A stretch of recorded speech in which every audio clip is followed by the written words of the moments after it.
ವೃಕ್ಷಮಾತೆ ಸಾಲು ಮರದ ತಿಮ್ಮಕ್ಕ ನಿಧನದ ಹಿನ್ನೆಲೆಯಲ್ಲಿ ಅರಣ್ಯ ಸಚಿವ ಈಶ್ವರ್ ಖಂಡ್ರೆ ಸಂತಾಪವನ್ನು ಸೂಚಿಸಿದ್ದಾರೆ. ಅವರಿಗೆ ಮಕ್ಕಳು ಇಲ್ಲದೇ ಇದ್ರೂ ಕೂಡ ಮಕ್ಕಳಂತೆ ಮರಗಳನ್ನು ಬೆಳೆಸಿದ್ರು ಅಂತ ಮಾತನಾಡಿದ್ದಾರೆ.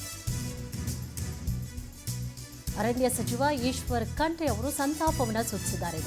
ತಿಮ್ಮಕ್ಕ ಅವರ ನಿಧನದ ಹಿನ್ನೆಲೆಯಲ್ಲಿ ಅವರಿಗೆ ಮಕ್ಕಳು ಇಲ್ಲದಿದ್ರೂ ಕೂಡ ಮಕ್ಕಳಂತೆ ಮರಗಳನ್ನು ಅವರು ಬೆಳೆಸಿದ್ರು. ಪ್ರಕೃತಿಯ ಬಗ್ಗೆ ಒಲವಿನಿಂದ ಅಜರಾಮರರಾಗಿದ್ದಾರೆ. ಸಕಲ ಸರ್ಕಾರಿ ಗೌರವದೊಂದಿಗೆ ಅಂತಿಮ ನಮನವನ್ನು ಕೂಡ ಸಲ್ಲಿಸಲಾಗುತ್ತೆ. ಹುಲಿಕಲ್ನಲ್ಲಿ ಅಂತಿಮ ದರ್ಶನಕ್ಕೆ ಅವಕಾಶವನ್ನ ಮಾಡಿದ್ದಾರೆ ಅಂತ ಅರಣ್ಯ ಸಚಿವ ಈಶ್ವರ್ ಖಂಡ್ರೆ ಅವರು ಹೇಳಿಕೆ ನೀಡಿದ್ದಾರೆ. ನಿಧನರಾಗಿದ್ದು ವೃಕ್ಷ ಮಾತೆ ಎಂದು ಪ್ರಖ್ಯಾತಿ ಪಡೆದಂಥ ನಮ್ಮ ರಾಜ್ಯದ ಮಹಾತಾಯಿ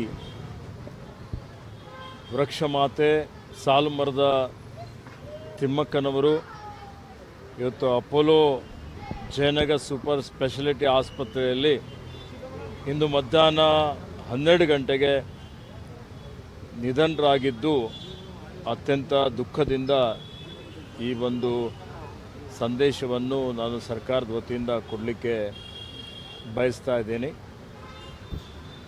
ಸಾಲು ಮರದ ತಿಮ್ಮಕ್ಕನವರು ಶತಾಯುಷಿಗಳು. ಅವರು ಇವತ್ತು ಮಕ್ಕಳಿಲ್ಲದೆ ಇದ್ದರೂ ಮರಗಳನ್ನೇ ಮಕ್ಕಳು ಅಂತೇಳಿ ಹೇಳಿ ತಿಳಿದುಕೊಂಡು ಏನು ಇಡೀ ರಾಜ್ಯದಾದ್ಯಂತ ಮರಗಳನ್ನು ಬೆಳೆಸಿ ಪ್ರಕೃತಿ ಬಗ್ಗೆ, ಪರಿಸರದ ಬಗ್ಗೆ, ಅರಣ್ಯದ ಬಗ್ಗೆ ಭಾಳಷ್ಟು ಕಳಕಳಿಯನ್ನಿಟ್ಟುಕೊಂಡು ಇವತ್ತು ಅವರೇನು ಸೇವೆ ಮಾಡಿದ್ದಾರೆ, ಅವರು ಅಜರಾಮರವಾಗಿದ್ದಾರೆ.